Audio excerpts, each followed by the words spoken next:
Hi everyone, this is Dan, and this will be, hopefully a short video. This is just something I had to get off my chest. I rarely talk about other YouTube channels besides comic book channels, but today's kind of special. The Geeks and Gamers channel, which I don't know if you guys follow, they mainly go over like Star Wars and like it's a whole bunch of different channels that they have. And for the most part, I'm not always watching their videos, mainly because the guy who runs it, Jeremy, at times he can be a bit repetitive. So like I'll watch a video every once in a while.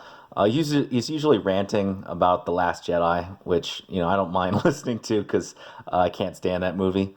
But at the same time, his channel, I remember watching it many years ago, and it was at that time like only like a couple, like several thousand subscribers, which obviously way bigger than me, but is technically not considered big YouTube wise, right? And he had a amazing growth over the last, I would say, 4 or 5 years or so. I don't know if he's been around for 5 years, but yeah, and a lot of it was grown from just calling out a lot of the issues in pop culture and movies, entertainment, etc. Now he has like channels that talk about freaking sports and amusement parks and God knows what. He'll probably be talking about freaking cell phone games before you know it. But anyway, where am I getting at? Tonight, his channels, they had a fundraiser for suicide awareness. And it was kind of partly inspired by the Zach Snyder cut of Justice League. And a lot of the people associated with his channel, a lot of his fans, a lot of his subscribers, people who comment on it, a lot of them are Zack Snyder fans. And a lot of them felt Zack Snyder got a really rough deal by Warner Brothers back when Justice League was first unleashed, or I should say released. I've only watched, by the way, like Man of Steel and I think Batman v Superman, like on an airplane. I'm not a big fan of Zack Snyder. I think the only movie I ever liked from him was, or I should say, I'm not a big fan of Zack Snyder's movies. Well, I guess now I would say I'm not a fan of him personally either. Uh, I would say like the only movie from him that I really kind of enjoyed was 300, and more for the spectacle than anything else. So they invited him on, and they had raised, I think, about $60,000 or $70,000 for suicide awareness. A really good charity stream, right? Raised a lot of money to help people in trouble. And what Zack Snyder did when he first got on there was essentially, denounce the channel hosting it, Geeks and Gamer. He distanced himself from them and kind of subtly, insinuated that they were a hate group. And obviously, as of today, right, there was a pretty bad incident down in Georgia. I don't know all the information on it. I just know, unfortunately, a lot of people died, and a lot of them were of Asian heritage, is my understanding. So I don't know the full details, so I'm not going to comment on it anymore. But he kind of tied them to that incident that just happened, and it was extremely disingenuous and also very, I would say, inappropriate and very cruel because many of the people there were huge fans of his and they had just done something very great. They had raised a ton of money for a good cause. So I almost want to say the word is unprofessional, but then again, for a Hollywood director, he probably thinks all these people, YouTube people, are below him anyway. So what does it matter to him whether to be professional or not? So why do I have these books in front of me right now? I want to kind of make a point, and I think other channels have kind of made it, and that is no matter how much you like someone's work, never ever tie your like for that work to somehow also equal your like for the person. So I have here Berserk. This is my favorite Japanese manga. It's an adult manga, by the way, so if you're not into like super dark, I guess, material, then I wouldn't recommend this series for you. But yeah, it's created by Kentaro Miura. And if Kentaro Miura tomorrow suddenly decided to engage in English Twitter, which of course is all hypothetical, he wouldn't, and just say, Unqualified Comics, the YouTube channel, is run by the worst human being on the planet.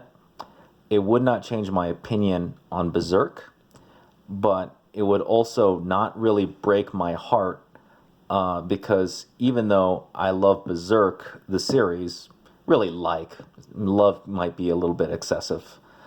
I don't ever tie that to suddenly liking this guy. This guy honestly has his own issues with regards to, I don't know, getting workout on time. But then again, seems to be a common problem with people who work in sequentials. Same thing here. So here's something a little more closer to heart to people who watch this channel. This is Uncanny X-Men number 126. Pretty famous cover, famous issue.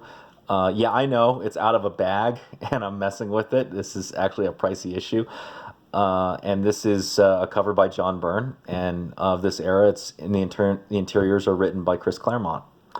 And if tomorrow, John Byrne decided to engage in the idiocy that is Twitter, and Chris Claremont did the same thing, and went on the internet and said, the guy who runs Unqualified Comics, the YouTube channel, is a hateful and awful human being, and I disavow him, it would not change my opinion on this comic book or in general the works of those two creators.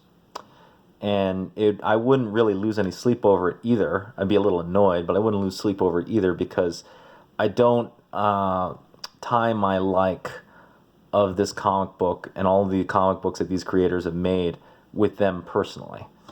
Good thing too, because human beings are flawed, myself included, right? And and this one too, right? So this is a recent series. This is a French bande dessinée that I've been really getting into. This is the third volume. I'm going to go over Thorgal Beyond the Shadows. If Gregor Rosinski or Jean Van Ham decided to drop the French and get on English Twitter, the freaking animal house that is English Twitter, and denounce me and everything about me, and say outrageous, outlandish, and untrue and lies about me, it would not change my opinion about this series and about this book, which, by the way, this book I'm going to review later is fucking awesome. Really, really good book. Damn, these freaking Baydays are really good. And it wouldn't change my opinion of the creators either, who I have no idea who they are, what they do, or what they want. They could be freaking criminals for all I care. This book, despite that, is still great, right? And I think that today, kind of looking at this, what's going on right now, I think it's important to remember that ultimately, don't tie the product, directly with your views on the creator. Because there's a lot of terrible products that were made by great creators or creators that are great human beings, right? And there's also a lot of amazing products, amazing books, amazing movies, amazing TV shows, songs, etc., created by absolutely atrocious and horrible human beings. So, it's a teachable moment, I guess, to take a phrase from someone, right? And it's something I kind of want to insinuate. I truly enjoy Thorgal. I truly enjoy the Uncanny X-Men of this era, and I truly enjoy Berserk. But I am not in love with these creators, right? They are all too human, just like me.